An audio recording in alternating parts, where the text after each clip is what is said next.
से ब्रिटेन के अखबार द गार्जियन ने पाकिस्तान में आतंकियों की रहस्यमयी हत्याओं पर बड़ा दावा किया है। अखबार ने अपनी जांच के आधार पर दावा किया है कि पाकिस्तान में आतंकियों की हत्याएं भारत सरकार के आदेश पर की गई हैं। ये दावा ब्रिटेन के अखबार द गार्जियन ने किया। अखबार ने ये रिपोर्ट पाकिस्तान की खुफिया एजेंसी के एक सीनियर अधिकारी के हवाले से छापी है। रिपोर्ट में दावा किया गया है कि भारत सरकार आतंकियों के खिलाफ जबरदस्त एक्शन ले रही है। पिछले कुछ सालों में पाकिस्तान में 20 से ज्यादा आतंकियों की रहस्यमय तरीके से हत्याएं हुई। इन आतंकियों का ताल्लुक भारत में हुई आतंकी घटनाओं से भी था और इन सभी हत्याओं के पीछे पाकिस्तान के अधिकारी भारत को ही मान रहे हैं, भारत सरकार को मान रहे हैं और यही रिपोर्ट द गार्जियन ने अपने आर्टिकल में छापी।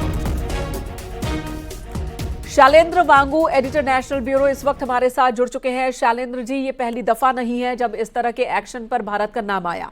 इस बार ब्रिटेन के इस अखबार ने छापा है और क्या लिखा गया है और क्या हवाला दिया गया है? देखिए, ये खबर गार्जियन की है जहां पर उन्होंने ये दावा किया है कि पाकिस्तान में 20 से ज्यादा जो किलिंग्स है उसके पीछे इंटेलिजेंस एजेंसी, भारतीय इंटेलिजेंस एजेंसी का हाथ है। हालांकि ये दावा है और उन्होंने ये कहा है कि उन्होंने इसमें भारतीय और पाकिस्तानी इंटेल ऑफिसर्स के साथ बातचीत की है। उन्होंने कुछ ऐसे डॉक्यूमेंट दस्तावेज देखे जिससे ये साबित होता है कि भारत इस तरह की किलिंग्स को अंजाम दे रहा है। हालांकि इस पूरे मामले को लेकर के सब जानते हैं कि इसमें दो बड़े कंट्रीज हैं, जिसमें एक कनाडा है और एक यूएस है। और यूएस ने सबूत भी साझा किए हैं, जिसको सबूत बता रहा है, जहां पर गुरपतवंत सिंह पन्नू की हत्या की साजिश को लेकर ये साझा किए गए दस्तावेज सबूत और उसको लेकर कमेटी का गठन भी किया गया था। लेकिन भारत कई बार ये बात दोहरा चुका है कि ये भारत सरकार की पॉलिसी नहीं है कि वो दूसरे देश में जाके इस तरह की किलिंग्स करे। लेकिन अब ये दावा पाकिस्तान को लेकर जो है वो यूके का अखबार गार्जियन कर रहा है और उसमें ये कहा गया है कि जब से पुलवामा हमला हुआ है 2019 का, उसके बाद से भारत सरकार के रवैये में तब्दीली आई है और दूसरी जो एजेंसीज है जैसे इजराइल की मोसाद और रशिया की केजीबी, उससे कहीं ना कहीं सीख लेते हुए, उनसे इंस्पिरेशन लेते हुए भारत अब इस तरह की किलिंग्स को अंजाम दे रहा है। मोसाद से तुलना हो रही है, भारतीय इंटेलिजेंस की रॉ की तुलना हो रही है।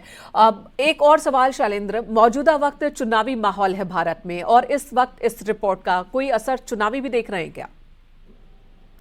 देखिए, जहां तक विदेश मंत्रालय का सवाल है या भारत सरकार का सवाल है, तो इस तरह की किलिंग्स जो है वो भारत सरकार नहीं कराती। ऑफिशियल स्टैंड यही है कि भारत सरकार की पॉलिसी नहीं है और इसी ऑफिशियल स्टैंड को कन्वे भी किया गया है अमेरिका से। हालांकि इसको पॉलिटिकली बुराने की कोशिश की जाएगी, लेकिन इस पे अभी तो ऐसा कोई सबूत सामने नहीं आया है कि भारत सरकार इस तरह के हमलों को अंजाम देती है। लेकिन ये बिल्कुल साफ है कि जब इस तरह के आतंकी हमले होते हैं, चाहे वो उरी का हमला हो या पुलवामा हो, भारत ने सीधे तौर पर जवाब दिया है, चाहे वो फिर एयर स्ट्राइक हो या फिर सर्जिकल स्ट्राइक। वो एक नया एक रवैया रहा है भारत का, जो बदला हुआ भारत है, जो दुश्मन के घर में घुस के मारता है। ये बात ऑफिशियली भी साबित हो चुकी है कि पाकिस्तानी टेरिटरी में जाके भारत ने इस तरह के हमलों को अंजाम दिया है और ऐसा आतंकी ठिकानों को निशाना बनाया है। लेकिन इस तरह की जो टारगेटेड किलिंग्स हैं उसको लेकर कभी भी भारत सरकार ने ऑफिशियली ये नहीं कहा है और ये साफ तौर पर कहा है कि भारत की ये पॉलिसी नहीं है कि वो इस तरह की हत्याओं को अंजाम दे। बिल्कुल, धन्यवाद शैलेंद्र जी इस वक्त पूरी बातचीत के लिए। तो भारत के विदेश विभाग की ओर से, भारत सरकार की ओर से बार बार इन बातों का खंडन किया गया है